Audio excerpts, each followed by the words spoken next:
Bon, alors décortiquons tout ça aujourd'hui parce que le sujet est juste fascinant. En ce moment même, à l'intérieur des immenses serveurs de Google, il y a une intelligence artificielle qui est en train de réécrire l'architecture physique des puces qui la font tourner en fait. C'est ça? Elle s'auto-améliore toute seule? Ouais, elle optimise le matériel, le logiciel et même ses propres méthodes de réflexion. Et tout ça sans aucune intervention humaine directe. C'est pas de la science-fiction, hein, c'est vraiment le cœur de ce qu'on va analyser aujourd'hui avec notre source unique, un livre blanc de Google DeepMind qui s'appelle Alpha Evolve. Alpha Evolve, ouais. Un agent de codage pour la découverte scientifique et algorithmique. Exactement. Et on parle plus d'une IA classique, à qui on demande de faire un résumé ou de générer une petite image mignonne. Là, on a affaire à un agent autonome, qui se comporte comme un chercheur scientifique infatigable. Jour et nuit, quoi. Totalement. Et franchement, l'ampleur de ce changement de paradigme, c'est dur à surestimer en fait. Historiquement, faire une vraie découverte scientifique, c'est long, c'est super fastidieux et c'est souvent très frustrant. Tu m'étonnes. Bah oui, il faut générer des hypothèses, faire des expériences, se rendre compte qu'on s'est planté. On fait marche arrière, on ajuste. Exactement. On ajuste les variables et on recommence tout. Et le truc fou avec Alpha Evolve, c'est que ça automatise complètement ce cycle.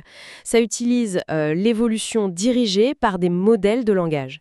Ok, donc ça génère des idées, ça teste face au monde réel, et ça garde le meilleur.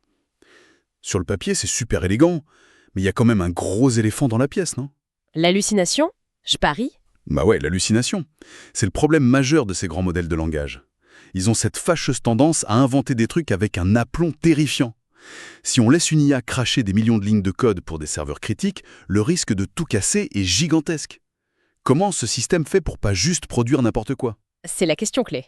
Et la réponse, en fait, elle se trouve dans leur pipeline. Il est impitoyable. Faut vraiment regarder ça par étapes. À la base d'Alpha Evolve, il y a une base de données de programmes, genre un vivier initial. Un point de départ. Voilà, le système prend des bouts de ce code et les envoie à plusieurs modèles de langage en même temps. Et c'est une approche hybride. D'un côté, ils utilisent Gemini 2.0 Flash. Pour la vitesse, j'imagine. Tout à fait. Flash est là pour la rapidité. Ça permet de générer un volume massif d'idées quasi instantanément. Et en parallèle, ils utilisent Gemini 2.0 Pro pour des modifications beaucoup plus complexes, plus audacieuses au niveau de l'architecture. Ah, donc il y a une vraie division du travail. La masse d'un côté et la profondeur de l'autre. C'est exactement ça. Et un point super important, c'est que ces modèles ont une consigne très stricte. Au lieu de réécrire tout un fichier depuis zéro, ce qui pourrait tout casser, ils doivent faire des blocs de type recherche et remplacement. Comme quand on fait un CTRL-F sur Word, en fait. Un peu, ouais. Le système cible une ligne ou un bloc précis et le remplace chirurgicalement. D'accord. L'analogie qui me vient tout de suite, c'est un programme d'élevage sélectif. Genre, comme on croise des plantes pour qu'elles résistent à la sécheresse, là, on applique Darwin à des fichiers de code. Mais ça répond qu'à la partie création, tout ça. Qu'est-ce qui empêche cette évolution de produire du code qui plante? Le filtre, c'est vraiment la clé de voûte du truc. Chaque nouveau bout de code passe par des évaluateurs. Alpha Evolve n'est jamais cru sur parole. Le code est compilé et il est exécuté. En vrai.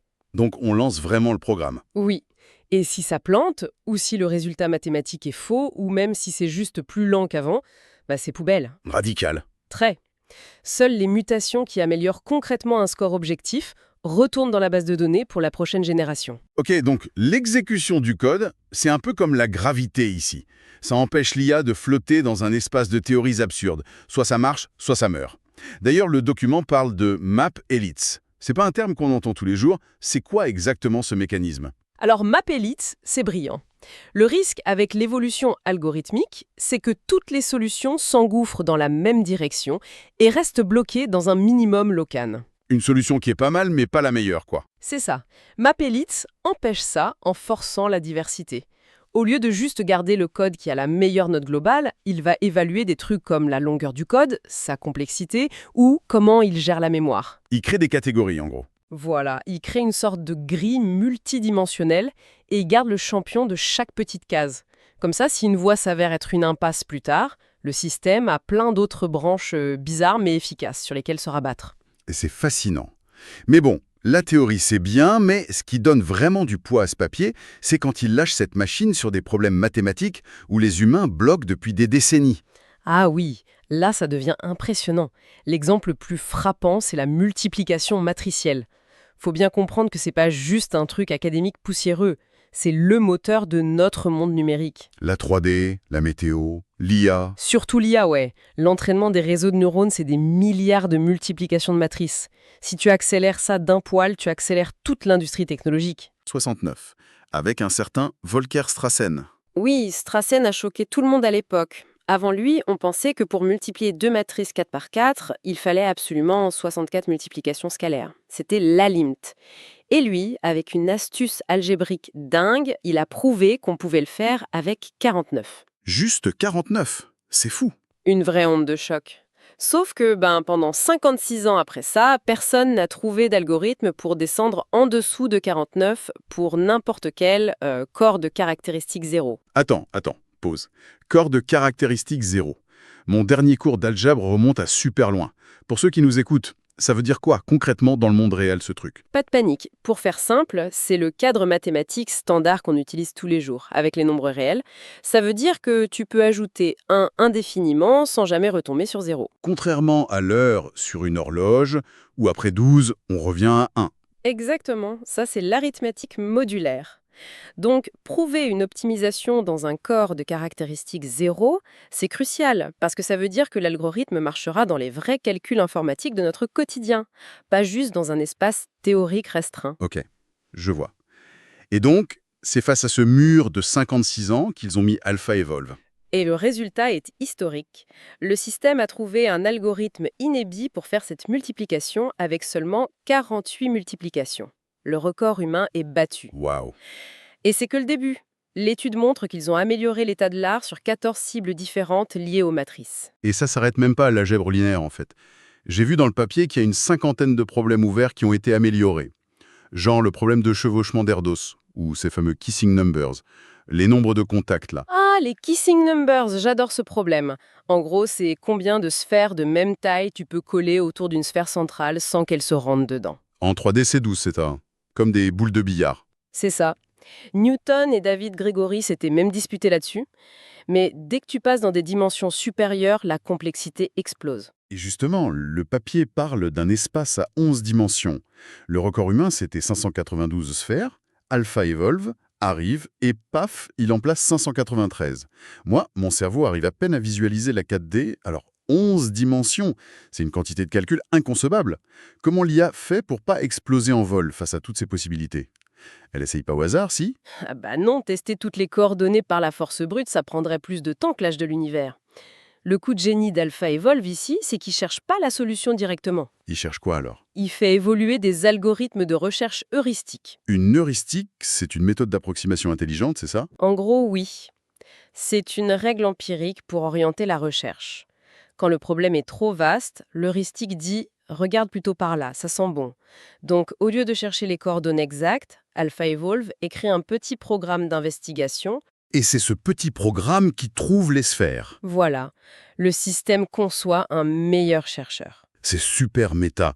Au lieu de chercher une aiguille dans une botte de foin, l'IA construit les plans d'un super électroaimant et c'est l'aimant qui trouve l'aiguille. C'est carrément l'automatisation de la méthode scientifique. Mais un espace à 11 dimensions, ça reste des maths pures, c'est propre. Le vrai monde de l'ingénierie, c'est chaotique. Ça marche vraiment en pratique, ce truc? Eh bien, DeepMind a voulu prouver que oui. La deuxième partie de l'étude montre AlphaEvolve en plein cœur du système Borg de Google. Borg, c'est le truc qui gère tout leur centre de données, non? Exactement. C'est le planificateur mondial. Il répartit le travail sur des millions de serveurs. Et son cauchemar, ce sont les ressources échouées. Alors pour imaginer ça, imaginons un serveur comme un grand entrepôt. L'entrepôt est totalement rempli en volume, mais les étagères peuvent encore supporter du poids, sauf qu'on ne peut plus rien faire entrer. Donc ce poids restant, il sert à rien. C'est une très bonne image. Informatiquement, ça donne une machine qui n'a plus de mémoire vive disponible, mais dont le processeur est encore à moitié vide. Tu peux rien lancer dessus, donc 50% du processeur est gâché. Et à l'échelle de Google, ça doit être colossal. Gigantesque. Du coup, ils ont demandé à AlphaEvolve d'optimiser la formule mathématique que Borg utilise pour allouer les tâches. L'IA a simulé, évalué, et elle a trouvé une heuristique qui a récupéré 0,7% de ses ressources échouées. Alors, 0,7%, ça a l'air de rien comme ça. Mais sur l'infrastructure de Google, C'est genre l'équivalent de plusieurs gros bâtiments remplis de serveurs qui tournent H24, non? Oh oui, c'est des millions de dollars d'économies et une énorme baisse d'empreinte carbone. Trouvé par un bout de code qui s'est optimisé tout seul dans son coin. Mais le plus ironique, c'est ce qu'ils ont fait avec Gemini. Parce qu'AlphaEvolve utilise Gemini pour fonctionner, on est d'accord? Tout à fait. Et ils ont demandé à AlphaEvolve d'optimiser les bibliothèques logicielles qui entraînent Gemini. L'outil qui optimise son propre moteur, quoi. Oui, c'est fou. Ils se sont attaqués au noyau de calcul, Pallas, qui gère l'attention dans les réseaux de neurones. Et là, l'enjeu, c'est le tuilage, ou le tiling en anglais. Le fait de découper les données en petits blocs. Exactement. Il faut que ces blocs rentrent parfaitement dans la mémoire ultra rapide mais minuscule des puces. AlphaEvolve a trouvé des façons de découper ça tellement innovantes que certains noyaux ont été accélérés de 23%. 23% d'accélération sur un code qui a déjà été poncé par les meilleurs ingénieurs du monde. Et globalement, ça a réduit le temps d'entraînement de Gemini de 1%, c'est bien ça? C'est ça. C'est l'équivalent d'un chirurgien qui se charcute lui-même le cerveau pour opérer 23% plus vite la prochaine fois. L'IA s'auto-accélère, ça donne le vertige. Et ils sont allés encore plus loin, jusqu'au matériel physique. Ils ont fait générer du code Verilog Du Verilog.